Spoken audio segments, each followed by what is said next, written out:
Welcome to Potawatomi Hotel and Casino.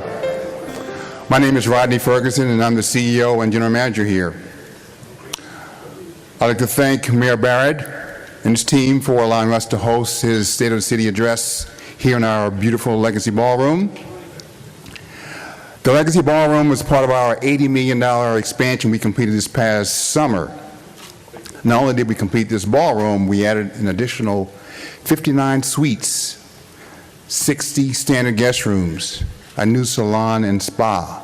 We also expanded our banquet facilities and a brand new pastry kitchen, all in time for the DNC this coming summer.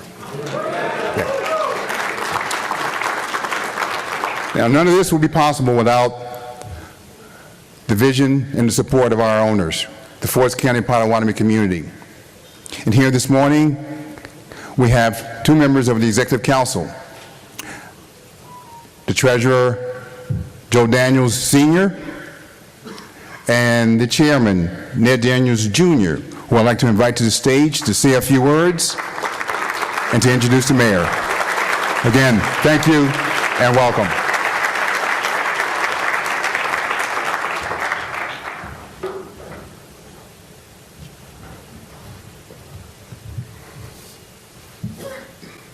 Ooh. Pretty tall guy there. All right, thank you, Rodney. Really a pleasure working with Rodney since I've been working with him. Thank you, Rodney. And thank you to all the team members at Potawatomi Hotel Casino. Your dedication is making this a first-class entertainment destination, and that's the reason Potawatomi can continue to invest back into this great city of Milwaukee. Before I go any farther, I'm going to ask you to bear with me. They've asked me to say a short blessing, Potawatomi blessing, and I agreed to do that, and then we'll go on. So I ask you all to bear with me for a little while. This is nothing new for my people. For thousands of years, Milwaukee has been a gathering place, and as in the past, one of our chiefs have give up and say a prayer and ask for a blessing for all who gathered in Milwaukee. So we're going to try that again today. Aho buju mama gosnan biraske wasi odo dem budwe wad me nindao. Hello, Father. We come to you in a word of prayer, dear Heavenly Father God, and we ask, dear Heavenly Father God, for blessings of all Milwaukee, dear Heavenly Father God, gathering place for our people, dear Heavenly Father God. We still use it today, and many, many people come here yet today. We ask that today we all have clear minds and we understand our mayor when he talks to us and tells us the state of our city. And I ask that everybody here be blessed and take their blessings home to their families, their children, their grandparents. Any kind of problems at home, dear Heavenly Father God, we ask you to cover them for all the great people of Milwaukee. Chimigwach. Amen. Okay. Thank you. Milwaukee. Milwaukee, that's our tribe's home. This is where we're from. Our culture and heritage is woven into the roots of this city, and that connection continues to this day. Today, the Potawatomi are fortunate to have formed many strong partnerships to help bring positive change to Milwaukee. The one of the relationships we are particularly thankful for is our partnership with the city and Mayor Barrett. I knew he was over here somewhere. The city of Milwaukee and Potawatomi have a shared vision for the future of this great city, and we are proud to work with our Mayor Barrett to achieve these common goals. So it's a great honor to host and to introduce our mayor, our partner, our friend, Mayor Tom Barrett.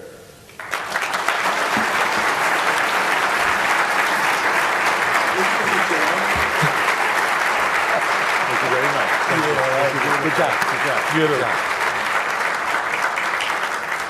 Thank you, Mr. Chairman. Well, good morning. It was just a year ago, almost a year ago to the day, at my State of the City presentation, when I asked, wouldn't Milwaukee be a great place for a national political convention?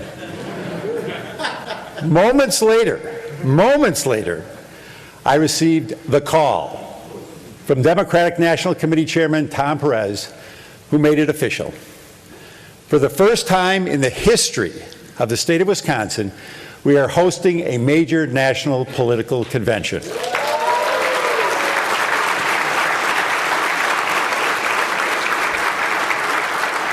Now, obviously, Wisconsin is a swing state, but there's another reason they are coming here.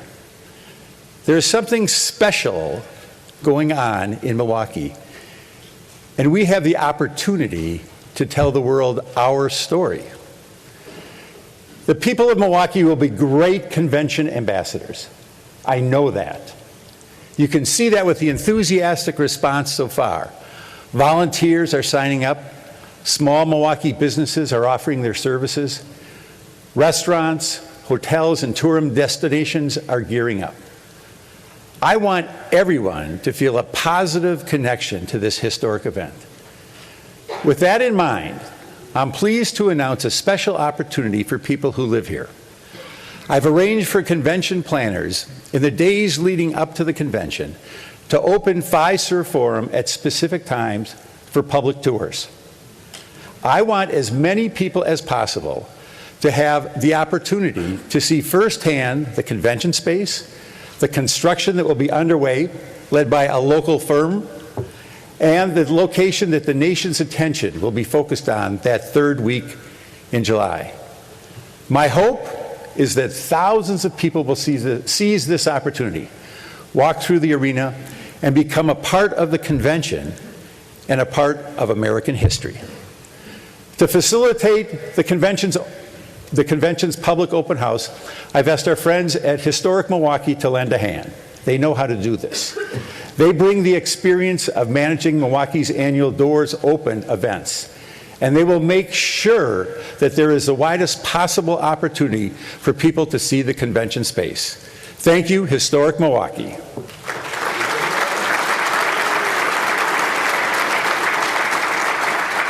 Now, the convention gives us a chance to tell our story, and we're eager to do so.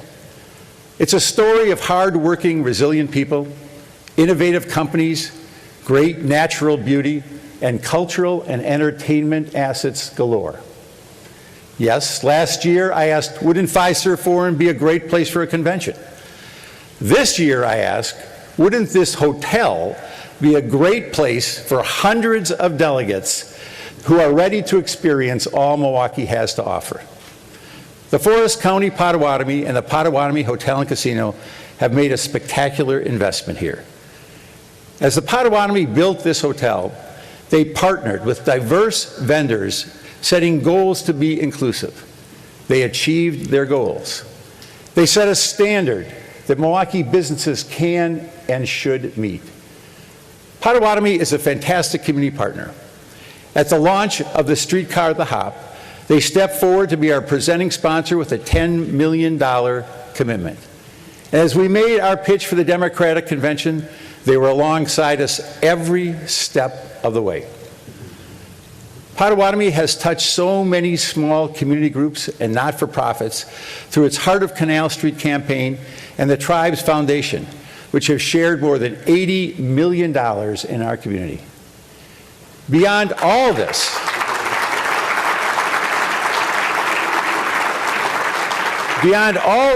it's their employment story that is so remarkable, because the economic benefits spread throughout Milwaukee's neighborhoods.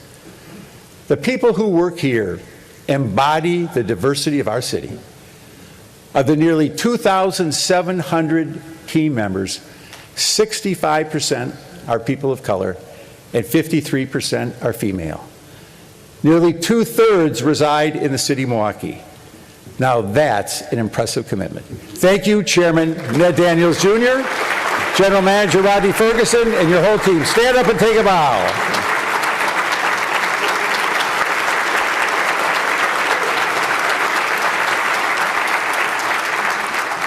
Good things are happening in our city, and our positive momentum is going to continue. Milwaukee is safer, our economy is stronger, and the city is more inclusive. We are working to increase economic opportunity that's fully and fairly shared. We are committed to making our neighborhoods safer and healthier. We are committed to improving neighborhood housing. We are committed to attracting and investing in family-supporting jobs. Milwaukee is moving forward, heading toward a city in which everyone has a higher quality of life, a brighter future, and a strong sense of pride. Safe neighborhoods make for a strong city. In recent years, we've been on the right track on crime. The crime numbers are going down. All major crime categories, from homicides to non-fatal shootings to carjackings, are down. Our police officers continue to do outstanding work, and their efforts are paying off. Let's give our men and women of the Milwaukee Police Department a round of applause.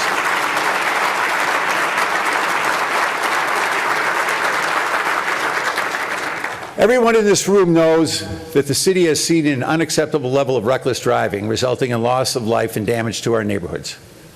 The City-County Reckless Driving Task Force produced a comprehensive report of recommendations to address this problem. At my direction, the city will take a lead role in implementing recommendations to eliminate this behavior and make our streets safer to travel. But it takes more than police to make our neighborhoods safer. It takes the active engagement of churches, of citizens, and community groups. And that's exactly what we've done through our Blueprint for Peace, our plan to engage communities and bring peace to our neighborhoods. We have expanded the Office of Violence Prevention by adding resources with the goal of addressing violence as a public health issue. Thank you to everyone who has contributed to the Blueprint for Peace and 414 Life. Thank you.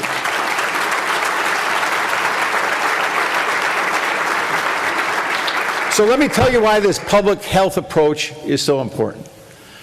For decades, Milwaukee relied solely on the police to fight crime. Now we are prioritizing prevention, working with the community, and expanding our approach to make Milwaukee safer. Since this comprehensive approach began, Milwaukee has experienced a decline in non-fatal shootings and homicides.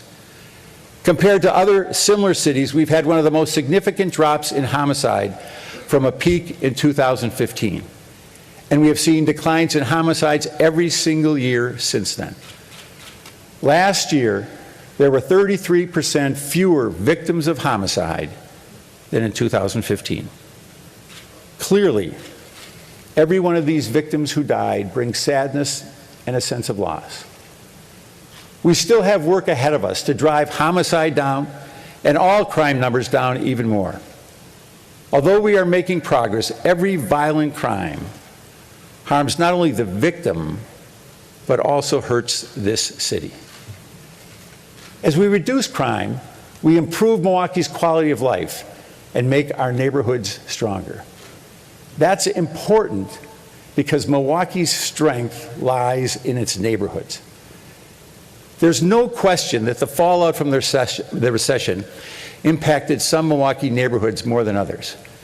That's why in 2018 I launched the 10,000 Household Initiative, an effort to provide 10,000 affordable housing units through new construction, rehabilitation, and new homeowner counseling, all within 10 years. This morning I can report the 10,000 household effort is on track. We have more work to do, but we're making progress. As positive development trends continue in the neighborhoods adjacent to downtown, some longtime residents have expressed concerns that the rise in property values can result in unaffordable tax increases. This is an issue Alderman Coggins knows very well. This does create a dilemma.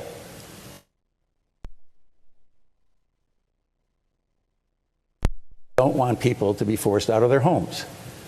We heard about these concerns loud and clear and worked with community partners to come up with an innovative solution that offers assistance to residents who fear that rising property values will hurt them. Using funds from generous private donors, the MKE United Anti-Displacement Fund was created to help eligible homeowners in the Halyard Park, Harambe, Brewers Hill, and Walker's Point neighborhoods by providing resources to offset the impact of property tax increases. The goal is to help people stay in the neighborhoods they have called home for so long. Today, I can report more than 110 homeowners have qualified for this innovative program. These homeowners have lived in their home for an average of 18 years. Not surprisingly, the majority are elderly, who are the strength of their neighborhoods and may be the people most vulnerable to displacement. I want to stress that this is a private sector team leading the charge. I want to especially thank the Greater Milwaukee Committee, the Greater Milwaukee Foundation, and the Urban League for their leadership. Please stand, all those on the team. Ellen, Eve, thank you. A number of generous donations were made to the fund from great organizations like Bader Philanthropies, the Zilber Family Foundation, Herb Cole Philanthropies, and the Greater Milwaukee Foundation. In addition, Riverworks Development Corporation, West Care, Wisconsin, Southside Organizing Center, and the United Community Center have helped residents access the fund. Thank you all for making this program work.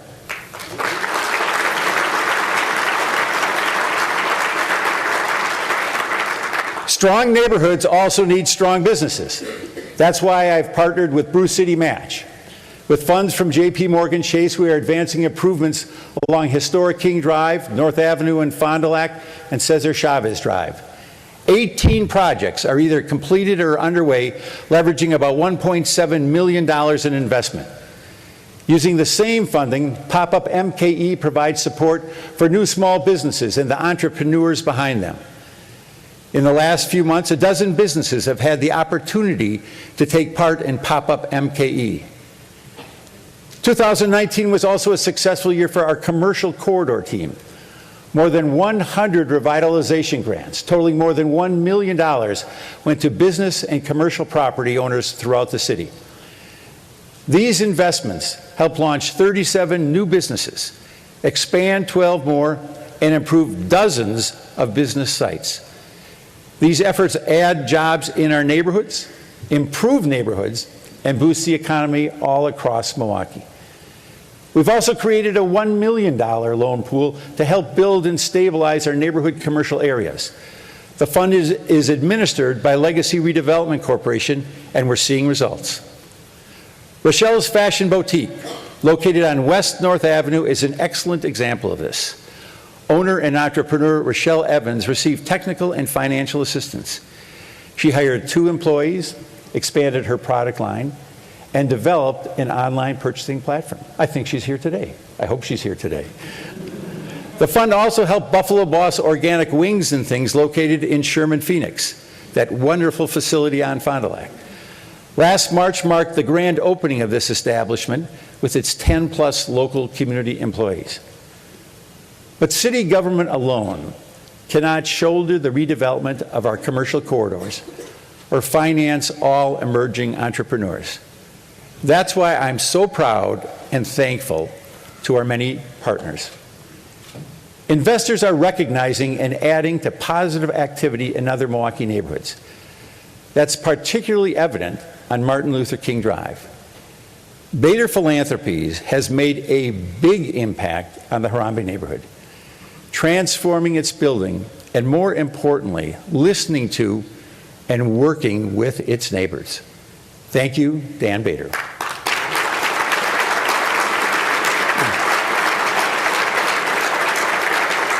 In Bronzeville, the Medical College and the Greater Milwaukee Foundation will move into the transformed Schuster's building. And a few blocks south, American Family is converting a former manufacturing building into innovative office space. Jack Salzwedel of American Family is committed to Milwaukee, and I appreciate that. Thank you, Jack, for your support of the Milwaukee Brewers, Milwaukee neighborhoods, Summerfest, and the 3rd of July fireworks.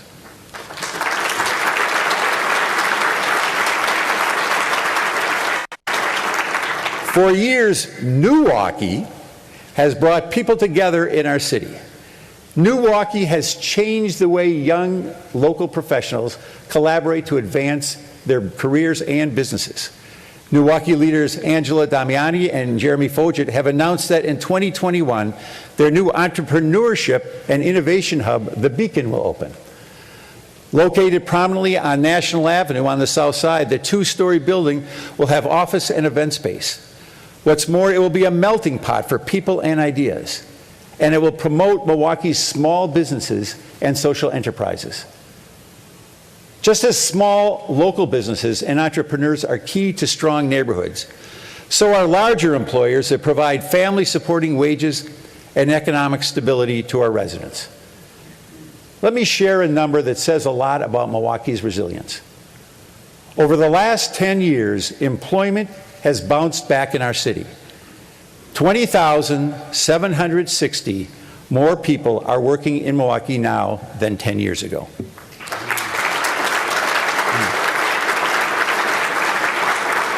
Just a few months ago, we celebrated the news that Molson Coors is bringing hundreds of jobs to Milwaukee, reinvigorating the Miller Brewery campus on the near west side.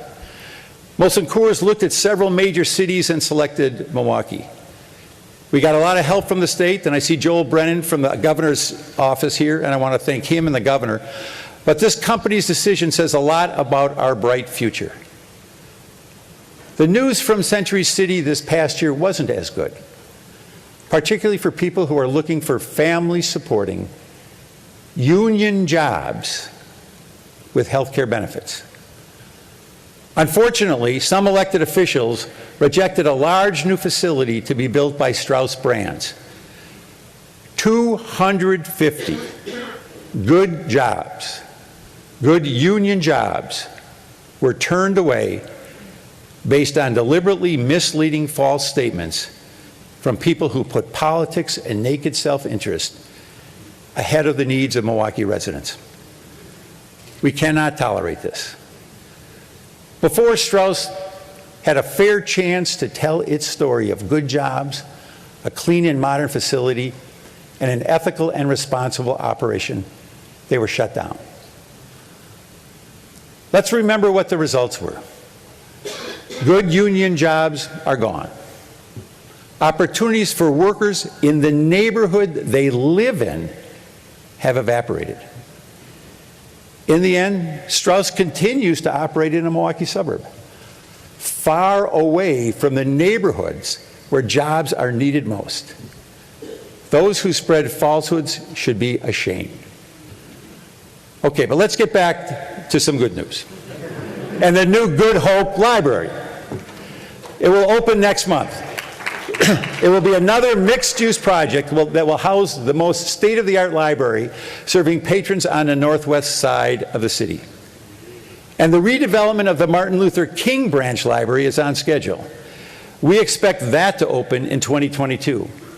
These libraries join Villard, Mitchell Street, East, and Tippecanoe in our recreation of neighborhood libraries. I'm particularly proud that we have reached neighborhoods all across our city. Our libraries are much more than neighborhood anchors. These are not your grandma's libraries. They play a role in early childhood development. Thanks to a gift from Herb Cole Philanthropies, the library is doubling the number of child care centers visited by our education and outreach team. We expect to serve close to 30,000 preschoolers in the early literacy programs this year. But we can and must do more.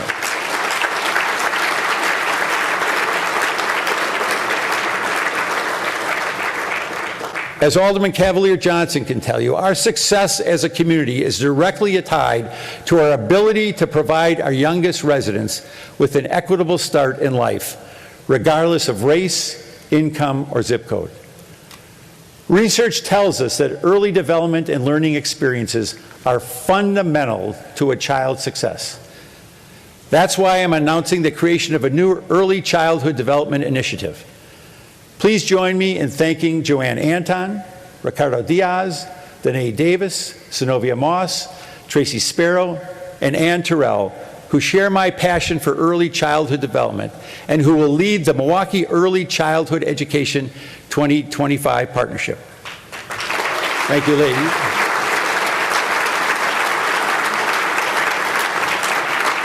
I'm asking these leaders, who all have a strong track record, to work with us and help us create a bold framework for accelerating access to high-quality early childhood development and become a national leader. I want to position the city to take full advantage of the philanthropic and government resources at the local, state, and national level. We will seek funding from the state in the recent $10 million preschool development grant and the $1.4 million 53206 initiative. I am committed to support and leverage all of the good work that is already going on. But we need to expand, and we need to reach every child who needs it. The Hmong American Peace Academy hosted our 2016 State of the City and allowed us to share its inspiring story of success. It's an amazing place. 4 years later, it continues to excel. Its leadership has a vision to become a comprehensive community asset. To accommodate these plans, HOPA is taking its first step and will expand its 84th Street campus. I love seeing that, and you will love seeing that as well. Children's health is important to the future of our city. Since I took office, we have created partnerships with the federal government, local health centers, doctors, and schools to reduce lead poisoning in Milwaukee's children by 70%. Our lead program is moving forward. The United States Department of Housing and Urban Development acknowledged this by awarding Milwaukee a $5.6 million grant to abate lead hazards and protect families from lead paint poisoning.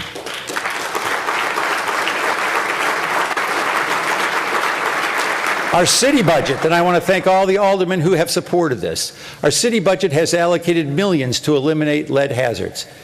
This year we'll make 150 more homes lead safe and train dozens more workers in lead abatement. The HUD grant will fund over 300 lead safe homes by 2022, and our city funding will support lead abatement at hundreds more. In addition, I allocated $1 million in funding to expand opportunities for licensed contractors to abate lead hazard services in homes where children with elevated blood lead levels live. There's another advantage to this pool of funds.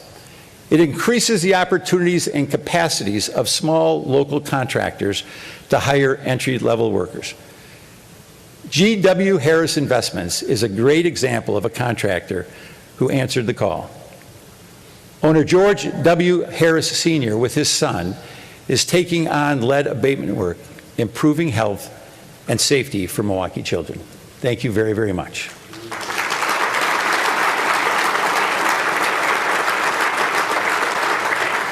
I also want to thank Amani United, a fabulous neighborhood group, especially Sister Patricia Rogers and Richard Diaz, and the leaders of the Coalition on Lead Emergency. Working with the health department and members of our Common Council, they created a plan to get new Milwaukee moms information and tools to keep their babies safe and healthy. Our friends at 16th Street Health Center and the Social Development Commission have helped our efforts to reduce lead risks and get more young people tested.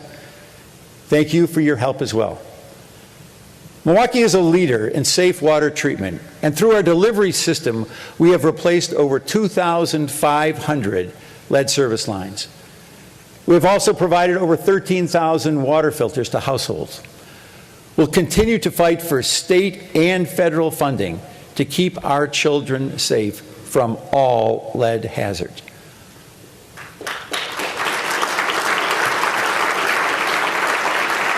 I'm proud to say that our city has a goal of getting at least 25% of our power from renewable energy by the year 2025. We're implementing what I love to call an all-of-the-above solar strategy. That means I support a robust and competitive market for rooftop solar and large-scale renewable energy projects through collaboration with our local utility, We Energies. To advance our plans, we are partnering to build the largest solar energy system in Milwaukee's history. This 8-acre project will be located on a city-owned parcel near General Mitchell Airport. Built and maintained by We Energies, it will return at least $90,000 annually to the city. And the solar field can provide backup power to the adjacent Air National Guard. This is just one element of our plan to address climate change. The city is taking action on energy efficiency, electric vehicles, green infrastructure, as well as solar energy. Thank you to our ECO team for your leadership. We have to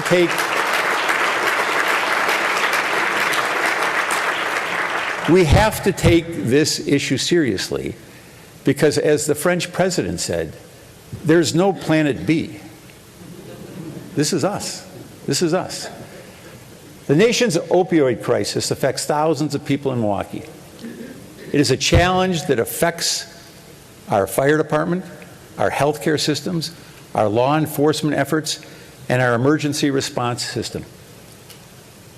Tragically, over the past decade, opioid deaths have climbed more than 250% in Milwaukee County. Through the Milwaukee Opioid Response Initiative, based on the South Side, our fire department has joined forces with our health department in a program that proactively reaches out to individuals affected by opioid addiction. Our fire department is embracing a broader role in our community beyond the basic firefighting and emergency medical response. Thank you to our firefighters and Alderman Murphy, who has led the charge on this. Please stand.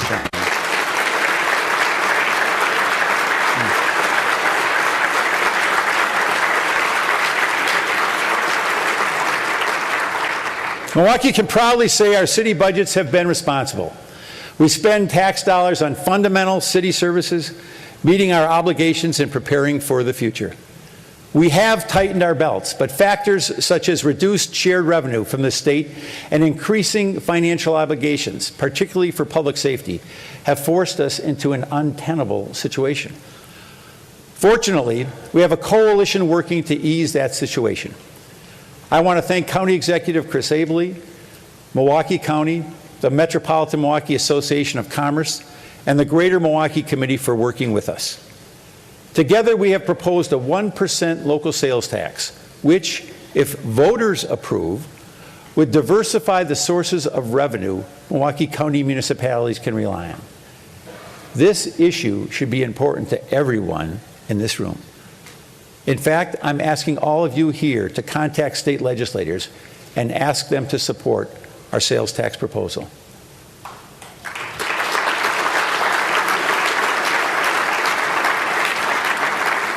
Now for some more fun stuff. It's been a memorable year at Port Milwaukee.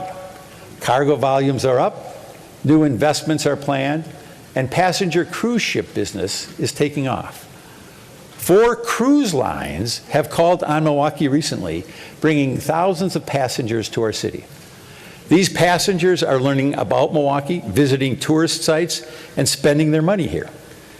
But the big news in the cruise ship business is not last year's success, it's what's coming in 2022.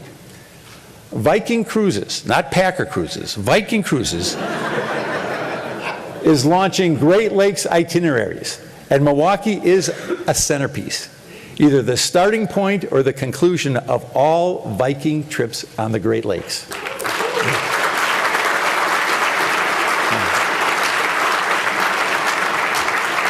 If you haven't seen the commercials about Viking, it's considered by many to be the world's premier cruise line, and its arrival will more than double the number of cruise passengers on Port Milwaukee's docks.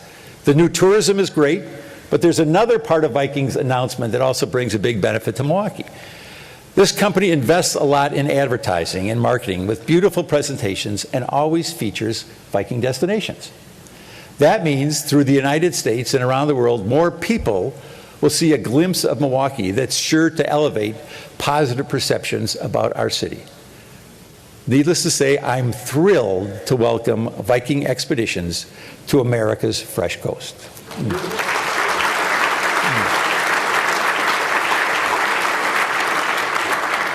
Now, for you landlubbers, there's another way to travel. Our streetcar, the Hop, now 15 months in, continues to exceed our projections for daily rides, and later this month, the Hop will host its 1 millionth rider. The Hop has proven to be comfortable, Comfortable, reliable, and popular with a 99% on-time record. It's a great partner to our Milwaukee County transit system. My priorities for the HOP have always been to provide a benefit to our citizens and for the HOP to serve as a driver of economic development in the city. Right along the route, there's a new glass tower, office space, and older buildings being rehabbed. I don't have any question that the streetcar has influenced these investments in a very positive way. The business community has seen the benefits of the HOP. I'm pleased to announce today We Energies is a new partner. Thank you, Kevin Fletcher and We Energies, for your $100,000 sponsorship to support streetcar operations during the DNC.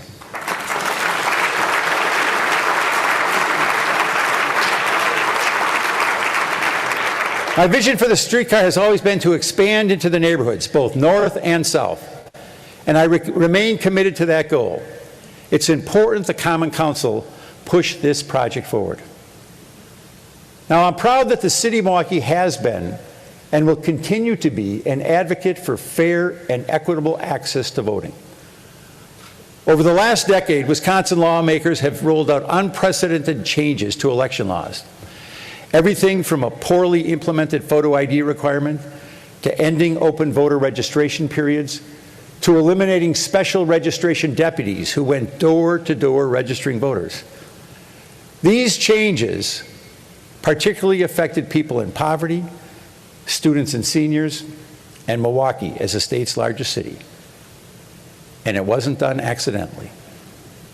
In 2016, the year the state put into place one of this country's most restrictive photo ID requirements, the city saw 12% fewer voters.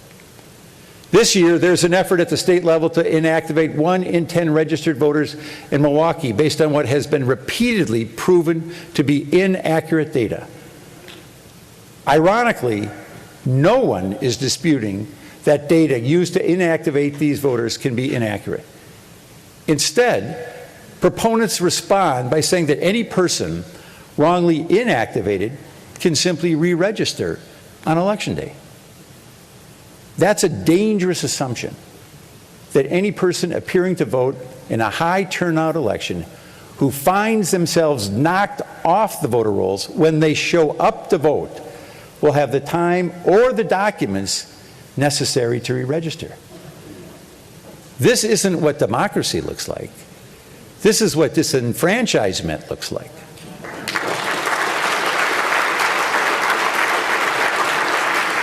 Every eligible resident of this city has a right to vote.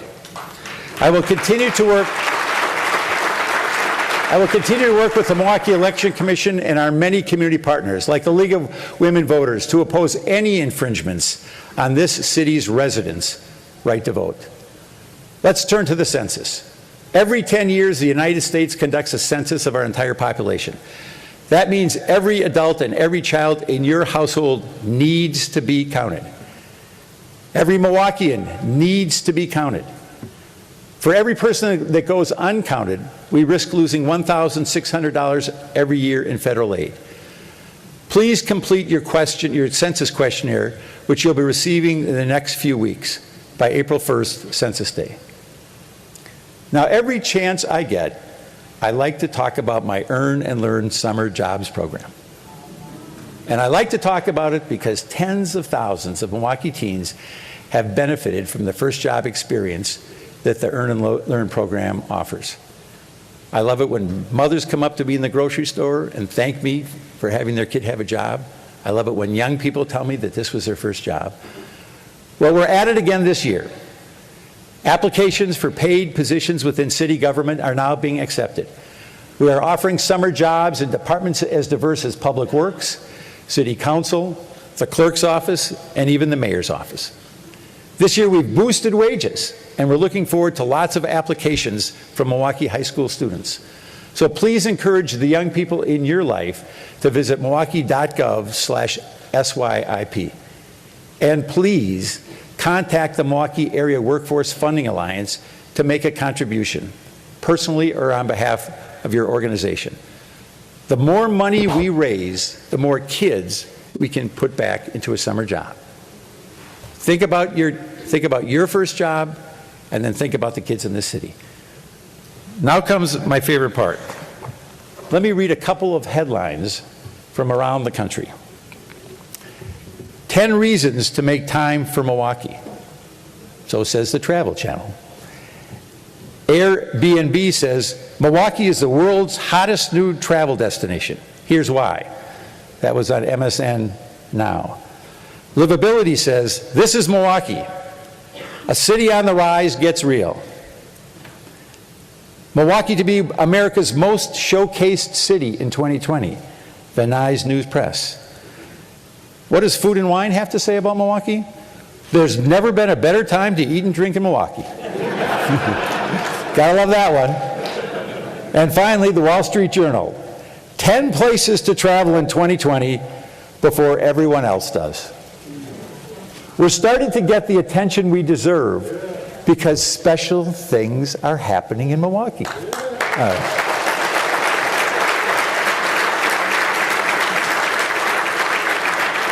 I want to thank all of you for coming this morning. Thank you to the Potawatomi and to all our partners. From our exceptional neighborhood and community groups, to our generous foundations, our civic and business organizations, and to the hard-working residents who make Milwaukee a truly great city.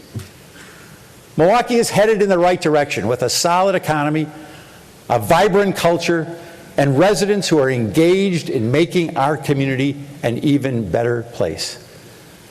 The progress we've made is impressive, and there's more we can do. 2020 is a year to roll up our sleeves and continue the work that's brought Milwaukee so far forward. We are a great city, and together we can make sure Milwaukee keeps getting better and stronger. Thank you for being here today. All right, thank you guys.